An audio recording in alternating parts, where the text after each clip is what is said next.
What's up, everybody? I'm back, and today I have expected that please introduce yourself. What type of books do you make? I write science fiction, fantasy, superhero, crime, all kind of stuff, and nonfiction. Yeah. And what does all your books having have that that people tend gravitate to?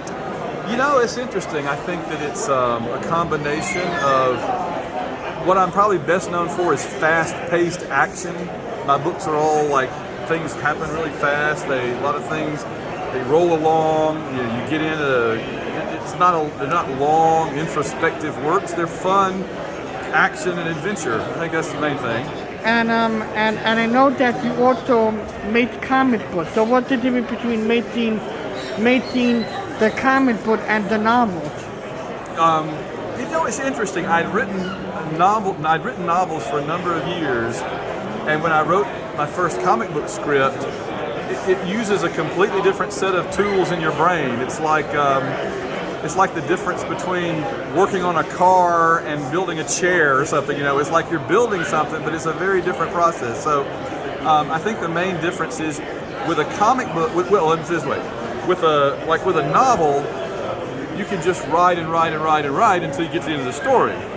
But with a comic book, you have to think much more about the structure, like what will be on the page, what will be on the next page, how does one page transition to the other. So it's much more of a technical process, but while you're doing it, you still have to keep up that fun energy, you know. So it's an interesting combination of skills that are required.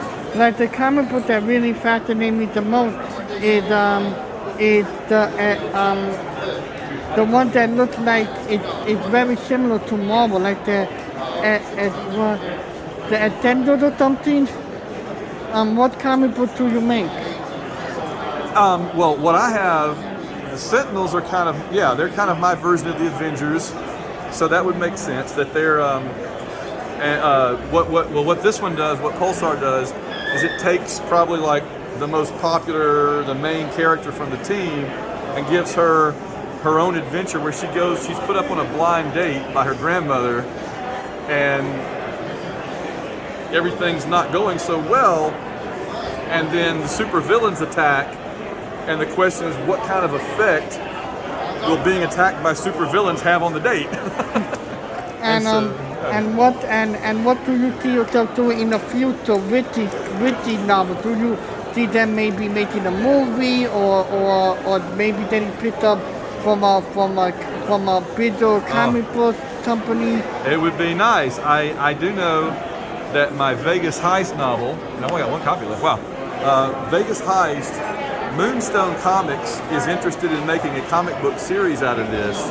I'm just waiting on the artist that I think would do a really good job to get his schedule freed up so he can do it.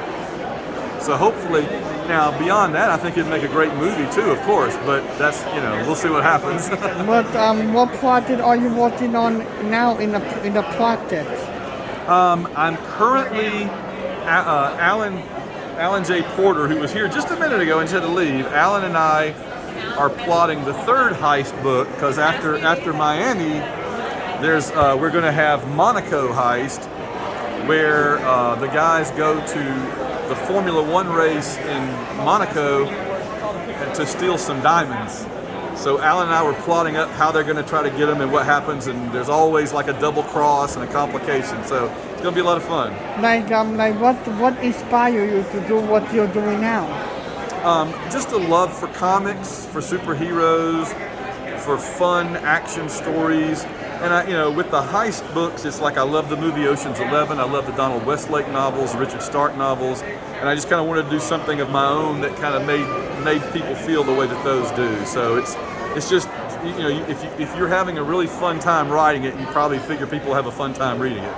And also when I was looking you up, it seemed like you had some really interesting comic book and novels on your hand, and it seems like how do you tackle one idea and go to the next, because you have so many different genres and different everything. genres, and it's fascinating how a person have so many different novels. How do you keep up? Yeah, no, it's true. Just in this past summer, I published a sword and sorcery anthology, a giant monsters and giant robots novel, and totally unrelated, a history of Auburn basketball. So, yeah, it's true. I think it's just if you love a bunch of different things, then it's not as hard as you might think to keep them straight in your mind, and you just devote a different part of your brain to each one as it comes along, right? So it's like changing the channel on the TV. You know, Yeah. you're on one channel and then you're on another, and yeah, it's not as hard as it might seem. Which one is your favorite one which one is your favorite out of all the books you wrote? Oh man, that's this old thing is like, what's your favorite child, right? But honestly, there's something about every one of them that I love. What happens is when you say one of them is your favorite, it means there's something less about all the others, and I don't think there's something less about all the others. They've all got something that I love. I mean, and a lot of it is what's the latest thing, right? Like this is my latest one, and I'm really into giant monsters and robots when I'm writing this. But then, when I was really into crime and robbery and stuff, then the Vegas Heist was my favorite. So, yeah, it's and honestly, this one over here, Vernac, this is probably my favorite in terms of I just had so much fun writing it. So many fun things happened, but I guess it just depends on what you're into that day. Like to be honest, all these books seem like they're very different than any other author. Authors usually stay in one genre, but with you it seems like you have so many different genres, and that's really fascinating.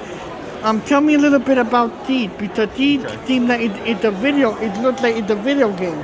Yeah, I think it would make a great video game actually. Lucian is it's the story. It's like, think about Jack Kirby's version of the Norse gods, like Thor and Loki. So it's kind of like Loki and Thor and Sif, And the idea is that they're godlike beings, kind of like Thor and Loki are gods, and they have rivalries with each other. They don't get along with each other. They blame each other for things. They squabble like family members, but they have like super amazing powers. They can travel through different universes and stuff. And so, yeah, I mean, it lets me do a lot of kind of like Roger Zelazny's Amber, and it lets me do like Jack Kirby's Thor. It's got a lot of ingredients that are very appealing to me. And have you like for some of these books, are they on audio or no? Yeah, Lucian is on audio, and the Heist books are on audio, and Pete Mylan does the audio for them, and he does a great job. Validus V is not on audio yet, but I'm hoping it will be soon. And Gideon Kane is an anthology of a bunch of stories, so we may do it. I'm not sure yet, but we'll have to see. But yeah, I think it'll be good.